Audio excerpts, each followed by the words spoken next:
साल है 1940 के आसपास। ये कहानी है जोलान गैंगर फैमिली के बारे में। मिस्टर क्रिस्टोफर, उनकी पत्नी कोरिन, उनका 14 साल का बेटा क्रिस, 12 साल की बेटी कैथी और 5 साल के twins carry and Cody. Christopher एक बहुत ही बड़े कंपनी में सेल्स एग्जीक्यूटिव है। रिप्यूटेबल जॉब है उनका, हाई सैलरी जिससे वो अपने फैमिली के लिए वो सब कुछ अफोर्ड कर पाते हैं जो ये लोग डिजर्व करते हैं। बिल्कुल एक पिक्चर परफेक्ट लाइफ है इन लोगों की। एक बहुत ही प्यारा घर, खूबसूरत बीवी, बिल्कुल डॉल्स की तरह दिखने वाले प्यारे प्यारे बच्चे। बस कमी सिर्फ एक ही बात की है कि इस सब का इंतजाम करने के लिए क्रिस्टोफर को मैक्सिमम समय बाहर ही रहना पड़ता है। सभी उसे बहुत मिस करते हैं, लेकिन सबसे ज्यादा उनकी कमी महसूस करती है कैथी। वो डैडीज गर्ल जो है, ठीक जैसे क्रिस ममाज बॉय है। पता नहीं कि कोडिन के साथ उसकी ज्यादा बनती नहीं, तो अपने पिता के बिना वो हमेशा लोनली फील करती रहती है। इस बार जब क्रिस्टोफर घर वापस आते हैं तो सभी को पता चलता है कि उन्हें प्रमोशन मिला है। वो अभी अपने डिपार्टमेंट का हेड बन चुके हैं। सभी बहुत खुश हो जाते हैं और उनके लिए एक सरप्राइज पार्टी का इंतजाम भी करते हैं। कोडिन सभी को बताना चाहती थी कि वो लोग अभी कितना रिच बनने वाले हैं, मगर उसी शाम उनका सारा सपना टूट कर बिखर जाता है जब उन्हें पता चलता है एक कार एक्सीडेंट में उनके पति की स्पॉट डेथ हो चुकी है। एक झटके में सब कुछ तहस नहस हो जाता है। इससे पहले कोडिन ने कभी इतना हेल्पलेस फील नहीं की थी। वो भी इन छोटे छोटे बच्चों को लेकर क्या करेगी, कहाँ जाएगी, उसे कुछ भी समझ नहीं आ रहा था। सिर्फ 18 साल की उम्र में उसने शादी कर ली थी। ना उसका कोई एकेडमिक क्वालिफिकेशन है, ना बाहरी दुनिया की कोई नॉलेज।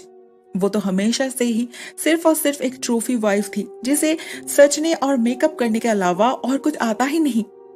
कैथी नोटिस करती है उसकी माँ एक एड्रेस पर बार बार खत भेज रही थी, मगर ये कौन है वो नहीं बताती। फाइनली एक दिन वो बहुत एक्साइटेडली डिक्लेयर करती है कि उन्हें उन लेटर्स का रिप्लाई मिल चुका है। उनके जीवन से सारे प्रॉब्लम्स बस दूर होने ही वाले हैं।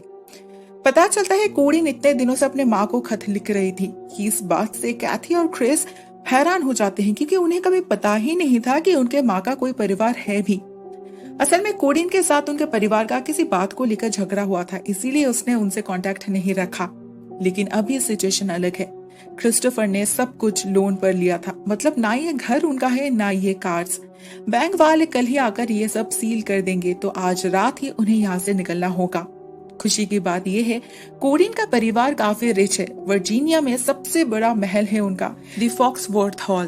पैसा, प्रॉपर्टी, फेम सब कुछ है, तो होपफुली उन्हें किसी चीज की कोई कमी नहीं होगी। बस अभी से उन्हें ये जीवन छोड़कर एक नया जीवन अपनाना होगा, एक नए आइडेंटिटी के साथ। अभी से वो लोग और डॉलन गैंगर नहीं रहेंगे, बल्कि फॉक्सवर्थ कहलाएंगे। उसी रात की ट्रेन में वो लोग निकल पड़ते हैं वर्जीनिया की तरफ। रात के ठीक 3 बजे उतरते हैं एक सुनसान प्लेटफॉर्म पर, जहां से उन्हें चलकर पहुंचना होगा फॉक्सवर्थ मैंशन में, वो भी सूरज उठने से पहले। इतना दूर चलने की वजह से सभी बहुत एग्जॉस्टेड फील कर रहे थे, लेकिन उनकी सारी टायर्डनेस गायब हो जाती है उस महल को देखकर। उनके माँ ने झूठ नहीं कहा, यह तो किसी रॉयल पैलेस जैसा लग रहा था। उन्हें दरवाजे पर नॉक करने की जरूरत भी नहीं पड़ती, उनकी ग्रैनी पहले से ही वहां वेट कर रही थी। लेकिन यह उनका प्यार नहीं था, ना वो इन लोगों को देखकर खुश थी। वो बिल्कुल स्टेल्थली दवे पाव इन लोगों को लेकर ऊपर के कमरे में जाती है, जो कॉरिडोर के बिल्कुल एंड में था, एक कोने में। इतनी लुका छुपी सिर्फ इसलिए जिससे कोडिन के पिता मिस्टर फॉक्सवर्थ को इन बच्चों की आवाज सुनाई ना दे। इनफैक्ट घर में किसी को भी पता ना चले कि इस घर में कोई बच्चा रहता है। असल में कोडिन ने अपने यंग एज में एक ऐसी गलती की थी जिससे नाराज होकर उसके पिता ने उसे अपने विल से निकाल दिया था। कोडिन फिर से उनका दिल जीतना चाहती है, जिससे वो इस प्रॉपर्टी की मालकिन बन सके। तो प्लान ये है, इन बच्चों को कुछ दिनों के लिए इसी कमरे में छुपकर रहना होगा। जैसे ही मिस्टर फॉक्सवर्थ कोडिन को माफ कर देंगे, वो उनसे अपने बच्चों के बारे में बता देगी। तब तक उन्हें यहीं पर रहना होगा, इसी कमरे में, किसी आवाज के बिना, बिल्कुल चूहों की तरह। इस सब के चलते हम नोटिस करते हैं उनके ग्रैनी का बर्ताव काफी अजीब है। वो कुछ ज्यादा ही स्ट्रिक्ट है, एक्सेंट्रिक है। स्पेशली क्रिस्टोफर का नाम तो वो सहन ही नहीं कर पा रही थी। बार बार किसी पाप की जिक्र कर रही थी और इन बच्चों को भी वार्न करती है कि भगवान सब कुछ देख रहे हैं। वो तो भाई बहन को एक बेड शेयर तक करने नहीं देती। अजीब, बहुत ही अजीब। वो रात जैसे तैसे बीत जाती है। नेक्स्ट मॉर्निंग ग्रैनी आती है उनका खाना लेकर, eggs for breakfast, sandwich for lunch and chicken for dinner. Enough नहीं है 4 लोगों के लिए, मगर वो बार बार ऐसे इस रूम में नहीं आ सकती। घर में कई सारे नौकर चाकर हैं जिन्हें शक हो सकता है। वो इन लोगों के लिए एक सेट ऑफ रूल्स रेडी करती है। वो लोग इस कमरे से कभी निकल नहीं सकते, दरवाजा हमेशा लॉक्ड रहेगा, जिनकी चाबी ग्रैनी के पास रहेगी। वो लोग कोई आवाज नहीं कर सकते, खिड़की के पास नहीं जा सकते। अगर बच्चों को खेलना है तो इसी रूम से एटिक में जाने का रास्ता है, वहां जाकर बच्चे एंजॉय कर सकते हैं। खाना दिन में एक बार ही मिलेगा, कुछ भी वेस्ट करना नहीं है। कमरा बिल्कुल साफ रखना होगा और हर फ्राइडे उन्हें अपना सामान लेकर ऊपर एटिक में जाकर छुपना होगा, क्योंकि उस दिन मेड इस रूम की सफाई करेगी। रूम को ऐसे रखना होगा जैसे यहाँ कभी कोई रहता ही नहीं। ग्रैनी वार्न भी करती है, अगर इनमें से एक नियम भी टूटा तो उन्हें पनिशमेंट मिलेगा, जो भी बहुत ही भयानक होने वाला है। ये कहकर वो निकल जाती है और बच्चे ऊपर एटिक में जा पहुंचते हैं। एटिक की हालत बहुत ही खराब है, चारों तरफ धूल जमा हुआ है, जो बच्चों के लिए बिल्कुल ही हेल्दी नहीं है।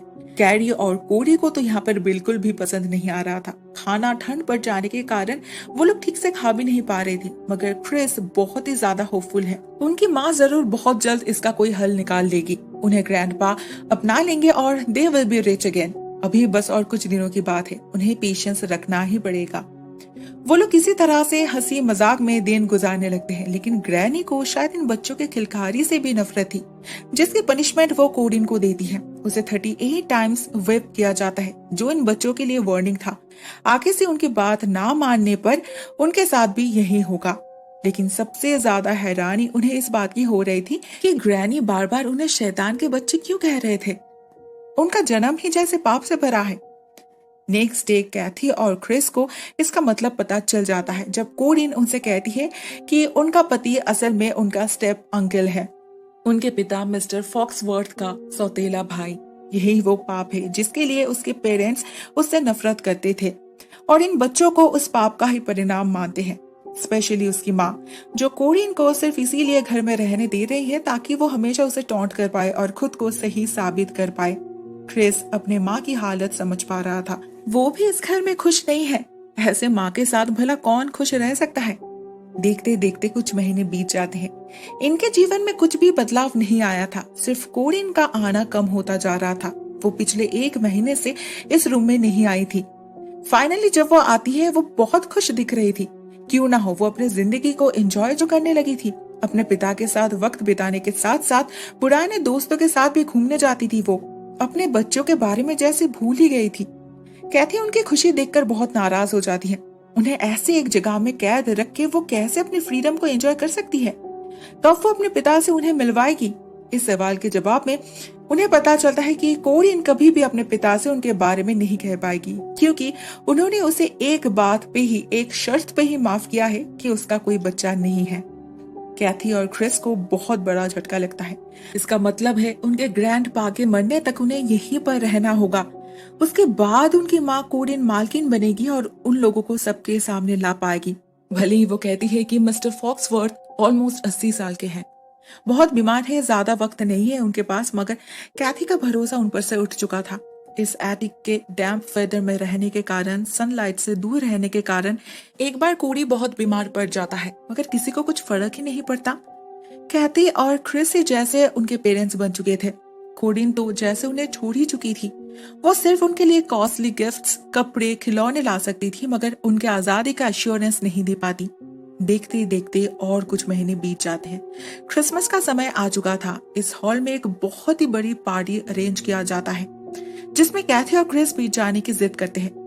कोडिन उन्हें एक हिडन कॉर्नर में छुपा देती है, जहां से वो लोग सब कुछ देख पा रहे थे। उसी पार्टी में वो लोग पहली बार अपने माँ को एक दूसरे मर्द के साथ इंटीमेट होते हुए देखते हैं। ये उनका फैमिली अटॉर्नी था, बार्ट विंसलो, जिसके बारे में कोडिन ने उन्हें पहले ही कहा था। कुछ देर बाद कैथी अपने रूम में जाकर सो जाती है, मगर क्रिस जाता है इस घर को एक्सप्लोर करने, तो ऑब्वियसली उसे कमरे में लौटने में लेट हो जाता है और इस बात से कोडिन गुस्सा होकर क्रिस को थप्पड़ मारती है।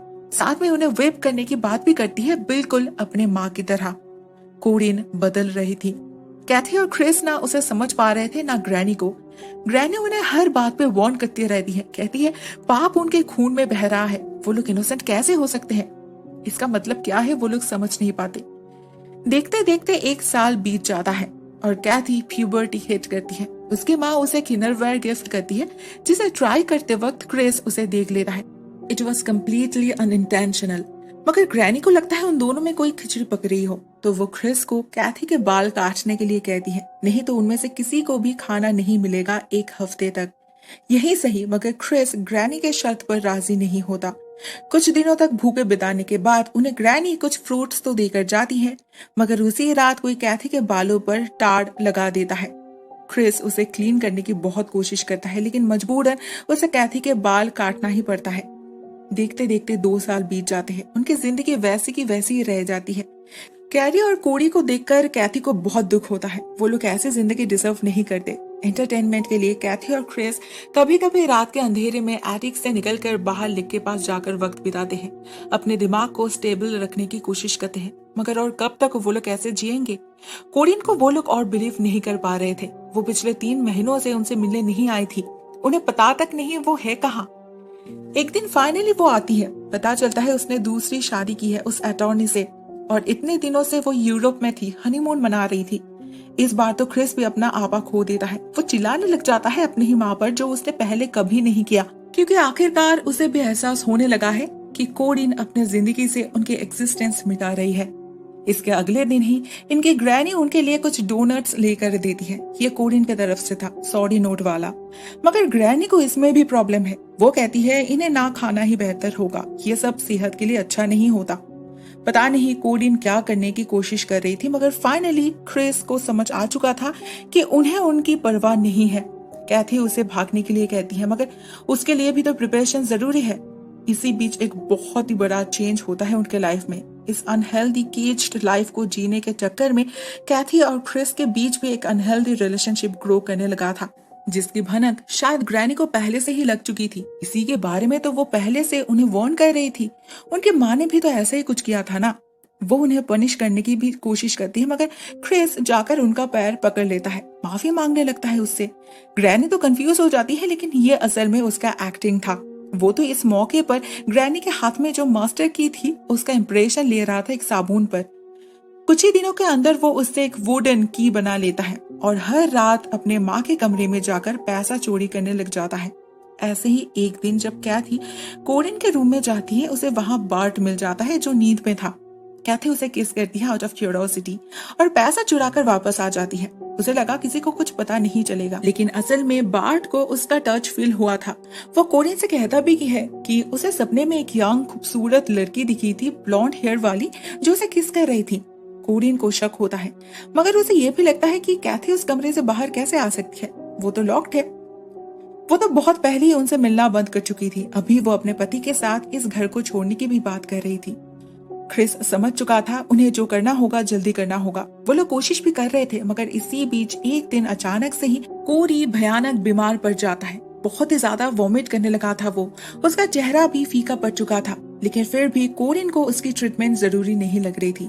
वो अपने भलाई के लिए, अपने इस सीक्रेट को छुपा कर रखने के लिए अपने बेटे को मरते हुए देख भी उसे हॉस्पिटल ले जाने से मना कर देती है। कैथी, जो इतने दिनों से एक माँ की तरह उसका ख्याल रख रही थी, वो खुद को और रोक नहीं पाती। वो अपनी माँ का बहुत इंसल्ट करती है। कोडिन उसे थप्पड़ मारती है तो वो भी उल्टा उसे मारती है, और फाइनली कोडिन कोडी को लेकर निकल जाती है। नेक्स्ट डे उन्हें खबर मिलती है कोडी मर चुका है, मगर इससे कोडिन को कुछ भी फर्क नहीं पड़ता। क्रिस समझ चुका था उन्हें और लेट करना नहीं चाहिए, नहीं तो उन्हें भी वैसे ही विदाउट एनी ट्रीटमेंट इस एटिक में मरना होगा। उनके पास इनफ पैसा तो हो चुका है, तो वो लोग डिसाइड करते हैं उस रात उन्हें जो भी मिलेगा, पैसा, ज्वेलरी, सब कुछ लेकर वो लोग भाग जाएंगे। वो लोग करते भी वही है, मगर उसी रात उन्हें पता चलता है कोडिन अपने पति को लेकर ऑलरेडी इस घर को छोड़कर जा चुकी है। क्रिस को ये भी पता चलता है कि मिस्टर फॉक्सवर्थ को मरे हुए 7 मंथ्स हो चुके हैं। अभी कोडिन ही इस घर की मालकिन है और वो बहुत जल्द इस फॉक्सवर्थ हॉल को भी बेचने वाली है। साथ में क्रिस कुछ लोगों को बोलते हुए भी सुनता है कि उनकी ग्रैनी पिछले 1 साल से एटिक में छुपे हुए चूहों के लिए पॉइजन छोड़ रही है। इन सर्वेंट्स को पता नहीं था उस एटिक में चूहे नहीं बल्कि ये लोग रहते हैं। मतलब उनकी ग्रैनी उन्हें ही पॉइजन दे रही थी, जिससे कोडी की मौत हुई है। क्रिस भागकर कैथी के पास जाकर पहुंचता है, जो कैरी को संभाल रही थी। कैरी रो रही थी क्योंकि उनका पेट चूहा गुजर गया था, वो भी उनका ही खाना खाकर। इससे कैथी भी श्योर हो जाती है कि उन लोगों का स्लो पॉइजनिंग किया जा रहा है। वो लोग उसी वक्त भागने की कोशिश करते हैं मगर ग्रैनी उन्हें रोक लेती है, उन्हें पनिश करने की बात करती है। मगर इस बार वो लोग मिलकर उनका सामना करते हैं। उन्हें पता था ग्रैनी क्लॉस्ट्रोफोबिक है, तो वो उन्हें भी अपने साथ एटिक में ले जाते हैं। दरवाजा बंद करके लाइट्स भी ऑफ कर देते हैं। ग्रैनी तो हालत खराब हो जाती है उनकी। वो कहने लग जाती है उन्हें पॉइजन देने का आइडिया उनके माँ का था, उनका नहीं। उनकी माँ बेहद प्यार से उन्हें जो डोनट्स भेजती थी उस पर जो शुगर कोटिंग होता था वही था पॉइजन। इनके ग्रैनी ने कई बार उन्हें इंडायरेक्टली मना भी की। अब उन लोगों ने नहीं समझा इसमें इनका क्या कसूर, किसका कसूर था, कितना था, वो समझने का वक्त तो गया। अभी कुछ फर्क भी नहीं पड़ने वाला। ग्रैनी चिल्लाने लग जाती है और ये लोग एटिक से रस्सी के मदद से नीचे उतरते हैं और भागने लगते हैं। बीच रास्ते पर उन्हें इस घर का केयरटेकर रोक लेता है, मगर जब कैथी अपनी आइडेंटिटी रिवील करती है तो वो उन्हें छोड़ भी देता है। शायद उन्हें भी कोई शक हुआ था। ऑलमोस्ट 2.5 साल बाद वो लोग इस घर से निकल पा रहे थे। किसी तरह से वो लोग भागकर स्टेशन तक पहुंचते हैं और ट्रेन में चढ़ जाते हैं। इतने सालों बाद उन्हें पहली बार फील हो रहा था कि वो लोग अभी भी जिंदा है। उन्हें उस घर में कभी वापस नहीं जाना, लेकिन कैथी खुद से प्रॉमिस करती है कि एक दिन वो अपने माँ का सामना जरूर करेगी। उनसे बदला लेना ही अभी उसके जिंदगी का सोल पर्पस है। दोस्तों, ये कहानी यहीं पर ही एंड हो जाती है। अब बात करते हैं इसके रियल लाइफ इंस्पिरेशन को लेकर। दोस्तों, ये फिल्म एक बहुत ही famous novel Flowers in the Attic adaptation है, जिसे वीसी एंड्रूज ने लिखा था। उन्होंने एक इंटरव्यू में कहा था कि वो जब हॉस्पिटलाइज थी कुछ महीनों के लिए, तब उनके एक डॉक्टर से उन्होंने ऐसे ही कहानी सुनी थी जो कि कम्प्लीटली रियल स्टोरी है, और बाकी के कहानी का आइडिया उन्हें रेगुलर न्यूज़पेपर से मिला है। मतलब उनके पास कोई सर्टेन रेफरेंस तो नहीं है, मगर इस कहानी का एक सिग्निफिकेंट हिस्सा जरूर रियल स्टोरी पर बेस्ड है। आज के लिए बस इतना ही दोस्तों। Thank you so much for watching this video. बहुत जल्द मिलते हैं एक और नए वीडियो के साथ। तब तक के लिए टेक केयर, टाटा।